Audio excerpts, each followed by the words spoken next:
shit. Well, everybody, welcome back to the Firahs podcast, the podcast where I talk my shit, have a little bit of a good conversation, and we are living life. Today, listen, we're having a little drink on the session, so get your drinks ready, get your popcorns ready, get whatever you like to do when you listen to this podcast, and let's have a little bit of a conversation. Today is not a really long one. It's going to be quite a smooth, quick, shorty type vibe, so I hope you guys are enjoying that. Again,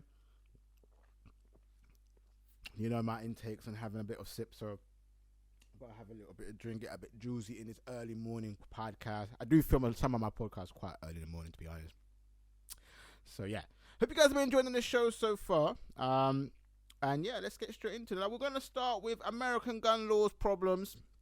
Now, I'm not an American, so do bear with me. Now, obviously, there's been another school shooting in the States. I believe the guy that did the shooting as well, I think it was a trans, right? So I think the person that did the shooting has now actually been given life sentence in jail as well. I saw footage. But shout out to the Post. But yeah, I just want to talk about the gun law problem. I don't really want to discuss the actual shooting conversation. So let's get into this American gun laws conversation, and I'm going to start with a video that I saw on BBC. So I'm going to play it for y'all right now. Aren't you guys tired of covering this? Aren't you guys tired of being here and having to cover all of these mass shootings? I'm from Highland Park, Illinois. My son and I survived a mass shooting over the summer. I am in Tennessee on a family vacation with my son, visiting my sister-in-law. I have been lobbying in D.C. since we survived a mass shooting in July. I have met with over 130 lawmakers. How is this still happening? How are our children still dying, and why are we failing them? Gun violence is the #1 killer of children and teens. It has overtaken cars. Assault weapons are contributing to the border crisis and fentanyl. We are arming cartels with our guns and our loose gun laws, and these shootings and these mass shootings will continue to happen until our lawmakers step up and pass gun safety legislation. We have to do something. We'll all have to call our lawmakers, and we all have to make our lawmakers make change now, or this is going to keep happening, and it's going to be your kid and your kid and your kid and your kid next, because it's just a matter of time. All right, so we get the gist. Gun laws need to change in America is what she's basically saying. If you don't, then your kids, and your kids will be in danger in the foreseeable future. Listen, obviously I'm from the UK, so if there's any Americans that are locked in, I can't really. It's weird because obviously gun laws in the UK are very simple. They're illegal. You can't really use them. There's no such thing as having a license. Unless I guess you are in the army or you're a police, or you're in a job that requires you to carry a weapon, right? And more time, these officers be carrying tasers, like, you know what I'm saying? They ain't even carrying guns with bullets more time. Obviously, I think the higher rank officer you are, the better your weapons, right? I think if you just I don't know, innit? But I'm guessing if you just downgrade, not that important, here's a taser, more like a markup, like the markups in the States, right? You ain't shit. But I don't know if that's capped though, or you know what I mean? I don't know when a taser is important and when a taser is not. But yeah. Stick to the conversation of gun law problem. Yeah, so it's illegal here, right? We still have gun crime issues here, but they get imported illegally and yada, yada, yada. And more time in this country, the guns that get imported are the same guns that are used for several crimes. So it'll be a gun that's used for this crime, and then that same gun will get used on other crimes. So whoever... It's like either the person borrows the gun and gives it back and then gets put in jail, and then somebody else buys that exact same gun and it ends up doing a completely different crime. Because you find a lot of crimes in this country, the same weapons are being recycled in crime. But in the States, because you have things like licensing and you've got shops where you can literally just go and purchase your gun, in more cases, they might actually be able to have that gun. It might even be licensed. It might even be licensed by, if you got your security team, you just take it off to that. You know what I mean? There's more chance that you're allowed to have this gun. So you pulling up to do your shooting isn't that far-fetched, because for you to get a gun isn't that difficult to find. A lot of these kids might just be stealing their parents' guns, pulling up to school and doing a mass shooting, is what I'm trying to say. It's not that difficult to find a gun for a lot of the Americans. I do agree that we need to, I say we, they need to look into this gun law situation. It's not as simple as just banning it, though. I think if you just ban it, it becomes a whole other issue, because you are then taking away, because a lot of the states, they have like this sort of like, I can't remember the law is called, but it's like a self-defense thing. Like if someone tries to rob your house and you shoot them, you in some states that is cool. That's fine as long as you're protecting yourself and your family and your home. You are allowed to retaliate. Obviously, in this country, we don't really have. Well, we have self-defense, but we don't really have the weapons to really attack. So more time, if your house is getting burgled, you're fully taking the L. Like the burglar's probably got a knife on your neck. They probably got a gun on to your head, and they're stealing, and you're not doing nothing. You're powerless because you either get to the kitchen on time and try bang a knife, but like it's a bit peak because here you're kind of almost get done for murder or attempted murder, even though you were it's so weird. Like self-defense, yeah, it exists, but if someone burgled my house and they killed him, it's almost like your life's done. Like you've basically killed a human being, even in particular. You know what I mean? It's a bit different here. But yeah, gun laws in America, I think, is an issue, something that needs to be discussed. Listen, personally, I think guns. It's weird. I don't agree with people having guns, right? I don't agree with. I think guns, like, if you're gonna have license for guns and etc., I think guns should be something that you can purchase, as you do, but shouldn't be allowed to be kept in your home. Now, I think, depending on what you use a gun for, I think you should be able to purchase your guns or whatever, and then you have to be stationed somewhere. I don't know, like a gun station. I don't know, where like lockers and shit, right? Where you go grab it and do what you need to do with the gun. Now, then there's going to be the argument of, okay, cool, but what happens if someone burgles my house and I can't get to my gun in time? I ain't got time to like get in a whip and drive together. That's a different conversation. I think the people that should be allowed to have a gun in their homes are people who need to have a gun. Whether that's you working for the police force, whether that's you like a job that requires you to need a gun. I think a general public shouldn't really have access to the gun in their homes. But that's just, I don't know, that's just an opinion of a person who's always been in countries where guns are illegal. And I understand there's people that love to do gun shooting. Like, like in this country, people go to like shoot shit, like shoot stuff, and you might have your own gun that you rather use than like bloody go to the shooting range and use their gun. Why not bring your gun? You know what I'm saying? So then you can go and pick up your gun and then go to the shooting range shit. So I'm basically trying to say, like, for the people that just want to have gun and really practice shooting and enjoys the activities around shooting, or I don't know, they go hunting. I don't know, nigga. I'm not saying hunting is acceptable. Don't be shooting animals, but you know what I mean. If that's what you want to do, that's what you want to do. You know what I'm saying? I feel like you should be able to pick up your gun, but then again, self-defense and having guns in the home, that's a whole conversation that I don't really want to have, because I'm not gonna win the argument. I don't really know enough about the crime rate in the States to give a full opinion on whether you should have a gun in your home or you shouldn't. All I can say is from the stories I've heard, if you can't afford security, I mean, I know why you're getting a gun. You know what I'm saying? So yeah, it's one of them ones. Let me know what you think about the American gun law. Should it change? Should it not? Should we shake it all about? Yeah, man, it's a difficult one because it's something that seems to be an issue, a huge issue within the States, and it's something that I believe needs to be looked at just to save the kids. I think we're talking about children as young as 14, 15, picking up weapons and killing man, whether that's a racial attack, whether that's, I'm being bullied. And I mean, there's a lot of stories, right? I'm not having this mental health thing, though, because if that's a mental health thing, we need to be giving that same energy to the Asians, to the Muslims, to all the man that you lot say is a terrorist attack. We need to keep that same goddamn energy, because you lot don't be keeping that energy. I'm just saying. But yeah, gun laws in America. Should it change or should it not? You let me know. Now, there was another interesting conversation. It was to do with Denzel. So I know Denzel Washington is. He's an actor. A very good actor, to be fair. Been in the game for a while. And he was kind of talking about Wow. They deleted the video, but it was interesting. So they was kind of talking about Well, this is awkward because obviously I had the video, but for some reason it's deleted. But they was talking about actors.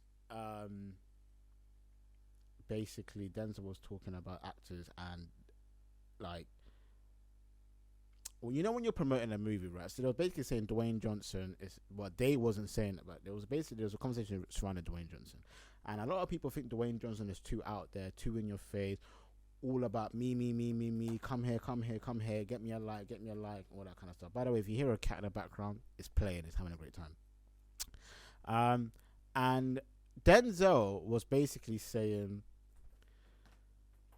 as an actor, you need to keep some form of privacy within your life, right? It's not about the likes you get on social media. It's about, so when an actor comes out, you remember back in the day where like you wouldn't really know Wild Gone with Will Smith and all these actors. Bam, there's a movie. And it's like box stuff. You're gassed to see them because you don't really know what's been going on, and then they're promoting this movie and just really excited. And he was basically saying like, an actor shouldn't be in your face every day. It's basically back to the old times where a lot of the actors that was doing day-to-day TV shows compared to movie stars is different.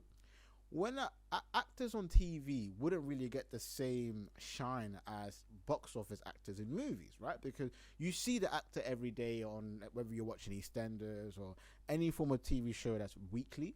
Then with an actor, it's like they come out for this big moment, big movie promotion, and you don't really see them again until the next movie. And Denzel Washington was trying to say like it's not about the likes on that you get on social media. It's about the sales in the movie, the box office of that movie. You're selling the actor, you're selling the person that you're trying to portray within that movie, and therefore you don't need to be interacting with your fans on a day-to-day basis. You are the brand you are will sell enough for each movie because your box office, you're one of the biggest actors in the world, and you are the big actor. And I think that's an inspiration to a lot of people, whether that's music, whether that's acting, whether that's being an entrepreneur or be a social media star. You shouldn't base your kind of existence on what social media is saying. And it comes back to another conversation that I had in regards to Mahalia and labels focusing too much on TikTok. I think at the moment we are in this space where we are allowing social media to dictate where we are at as human beings and where we are at also within our chosen career paths. I think the problem is right now that at the moment we are too busy relying on social media presence to almost tell us if we are valid or have made it within our chosen careers. Now, listen, I can tell you right now, I'm the hottest shit in the streets. I believe that. Social media isn't really telling you that I am, right? Because, I got around, I think it's just over 6,000 followers on the gram, not much on TikTok, like YouTube is where YouTube is at, maybe a couple, I don't know, you know what I mean? It's not the numbers ain't telling you I'm great, but if I'm telling you what I'm doing is industry, it's great. Listen, I do musical reviews for artists that well-known artists. I don't need to name them. If anyone is for like Sony, Universal, Def Jam Records, all these big labels, man, I get asked to review that shit. You get me? I interview some of the biggest stars. I go to every bloody event I do the things that you would see somebody with tens and thousands of more followers than me doing. I'm doing that on a smaller scale in terms of their numbers. However, I'm in all the rooms. But some rooms I'm trying to get into, you know what I mean? Listen, man, I'm still trying to get to that award show. Let me do some press and red carpet shit. You know what I mean? Holla. But I'm in all the rooms without being the biggest personality star in the street. Like you might not even know who I am. I go to all these things. Hardly any of these people know who I am. But when I pull up, I do my thing. They all come out saying, "Oh, right, I respect what you're doing." You know what I mean? Anyway, long story short, social media. I don't need social media to tell me I'm great. You know what I mean? I'm living off what I'm doing quite okay without needing a 9 to 5, right? But a lot of people will probably think I have a 9 to 5 because of the numbers on social media isn't shining like some of the other people in the same field as me.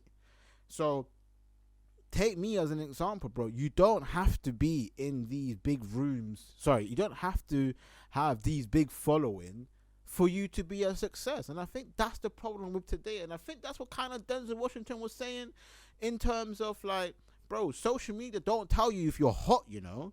It's the outcome of the things you're doing. Like if you come out and do your acting thing, you come out and do a movie, people show up, people want to see what you're doing and what you're about, you're lit. You don't need a couple of likes to tell you're lit. Do you know what I'm saying? And I think that's a big conversation because a lot of people, I think, feel like they need social media validation to prove that they're doing something. And at the end of the day, bro, go look at my shit. Nigga, I got like 6,000, but I'll post a 10 get like 100 likes. That don't mean shit. Like my interaction on social media ain't that great. And more time, a lot of the followers I get nowadays is you go to events, you might follow each other, or I go here, people follow you, I might be doing this, and people follow me. And like, it's not because I'm hot, you just networking, and they might not even want to like any of my stuff ever again. They just like me because we met, we had a good conversation, that's it. So my followers most likely aren't even like fans of my stuff. It's just people that, we had a conversation, maybe a little bit of respect there, and that's it. So yeah, I wanted to just bring that up. Obviously, I can't find the footage for some reason; it's been deleted. So yeah, whatever. But just wanted to say that for anybody who are trying to get into any form of industry, don't let social media dictate what you are doing, and don't be afraid also to share what you're doing, because you're never gonna get anywhere if you don't share what you're doing. But understand as well, like, for a lot of musicians out there, your talent don't mean shit. And in any industry, your talent don't mean shit. It's who works the hardest. You can be the shittest actor, the shittest musician, but gain the most streams or the most movie roles because of your work rate. So just get your work rate in check and you should be A-OK. Another conversation I wanted to discuss is Michael B. Jordan on being broke even after the success of Wire. Let me see if I can find the footage. I think I did send it to myself as well. Here you go. At least this one ain't goddamn deleted. So let me start with that. So we're going to start with Michael B. Jordan talking about being broke after the Wire. I first moved out, it was like still booking jobs, but still dead broke. So like, yeah, you like, that's what's the name from The Wire. But I'm like, yeah, but me and Sterling's applying at Jack in the Box. Right. Yeah. Or like, you know what I mean? And like, no, y'all overqualified. Like it was a moment where it was like, yeah, we were going to fast food spots, trying to, apply for jobs. And it was like one of those moments sitting in the car before we went there. It was like, yo, we about to do this shit? Are we about to fucking apply for goddamn fast food right now? And these niggas gonna know who I am. So it's not like, right. It's just like a random person. That's like, nah. That's the tough spot. I was willing to take the L, you know what I'm saying? And deal with the, you look familiar, and are you the, you know what I'm saying? Yeah. Just to kind of like. Definitely was gonna get that with a number 8. What? Yeah, you know what I'm saying? He didn't even know that he could have just called me out and gave him a quarter ounce of loud. He got him back on his feet. He didn't even realize that. You know what I mean? I am from the Bay.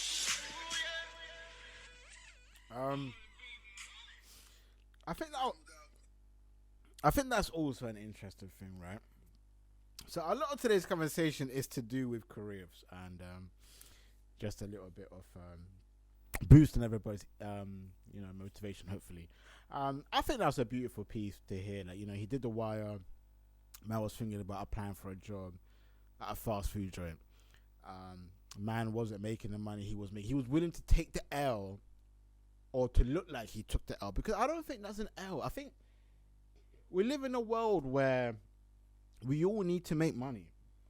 And whether you are in a career path that isn't paying what you wish it was paying, even after something like The Wire, you still need to gain finances. And, the finances are there to help support the career path that you wish to get into.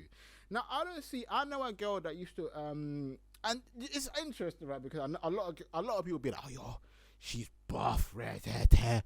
Like, she was on Portuguese shorty. She had her own dreams and aspirations to get into the industry. She was a cleaner, bro. A cleaner in Westfield Shopping Centre in the UK. Westfield Shopping Centre, Shepherd's Bush, cleaning them toilets, bro. And this shorty is not like, this shorty is like, I mean, a lot of people say she's buff. Like, she was a pretty girl, talented, but she needed money, right? And she didn't go to university. She left secondary school. She had a child at a very young age. She needed money. She became a cleaner. I know her mum used to look after a child. I'm not gonna say, because I don't know if she's ever told the story herself. So of course I'm not gonna be like dropping who she is now. But she's still the homie. She's now got over like 60,000 followers on the gram. She gets paid to post. I know she gets around 5,000 to 6,000 per post. She grinded hard, bro, like to come out of that by working a 9 to 5, cleaning toilets after you man pissing on the fucking side, shitting, not cleaning that shit. You get me? She was cleaning that up, bro. And then she grinded to the point where she's now, thankfully, no longer in a 9 to 5. She's earning tens of thousands of pounds to basically, like, do you know what I mean? Like, post and do all the shit she's doing. She's got to where she wants to be, and now she's doing what she needs to do to live life in that. And I can only respect her more for that. You get what I'm saying? So, listening to Michael B. Jordan talking about like coming out of the wire and having to grind and still go back and look at what he's doing and figuring out life at the time, I think it's an amazing story, and I think it's something that people need to remember, that sometimes you have to go back. When I first left, I first left my job back in like 2016. I was working at like Ralph Lauren or some shit. I wasn't even working there. I was like an agency thing.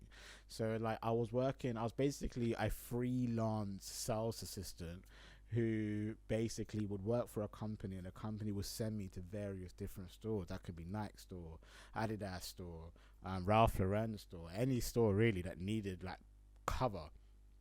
And I was doing that, really. I was supporting. I did that, and then I quit to pursue the career that I'm in now. And I ended up going into a YouTube, doing a thing called Chat and Chill, which is completely dead now. The channel is still there, but it's completely done. I don't think I'll ever jump back on Chat and Chill. Very good era.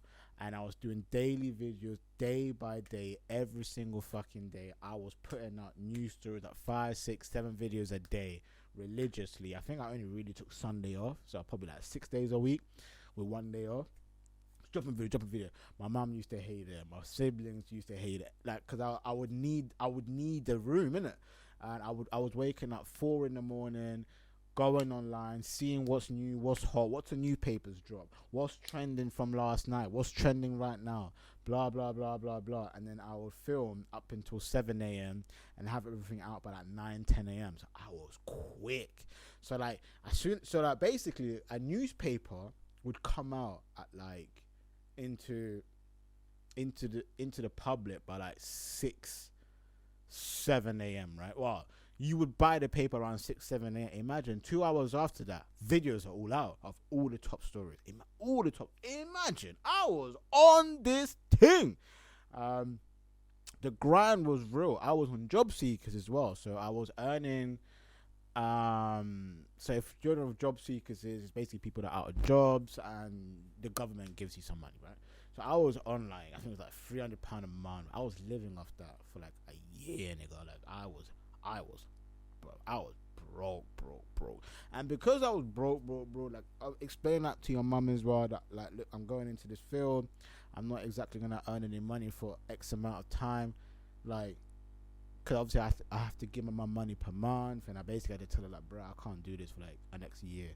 Well, I didn't say a year, I said give me 6 months. And this shit went on for like a year. I made no money from YouTube for a year. And then like I was just doing it day after day after day. I would wake up, new episode. Fam, I had 3 guests a week on my show. There was a time I was doing for about 4 or 5 months straight. I had 3 guests a a week, and then the rest of the other 3 days will be me doing solo. Like, I was going in, I had a team of like 6-7 people. Nobody was getting paid. Shout out to Amanda, man, and the girl that was there, man, Chloe, Emma, Jerica, we had a great team, Cody, my like Cots in the building, he's now married with a wife, beautiful wife. I think he's still living in Southampton or Watford now. Like, listen, shout out to him. We had a great team, and obviously if I didn't name everybody else, I apologize, but Marshmallow, can't forget Marshmallow, that's my nigga right there. But do you know what I mean? Like, we had a great team, and they all just rocked with me and they fucked with me, and nobody came asking for money, and it was beautiful. Obviously, big shout out to Cam as well. Cam, that's like, that's like my childhood brethren. Funny story to do with Cam, man.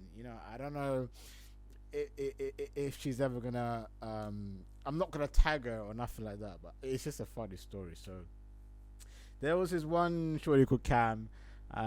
We've been brothers for years, and this is how we first met. So there's one of my homeboys. Let's call him Michael. His name's not really Michael though.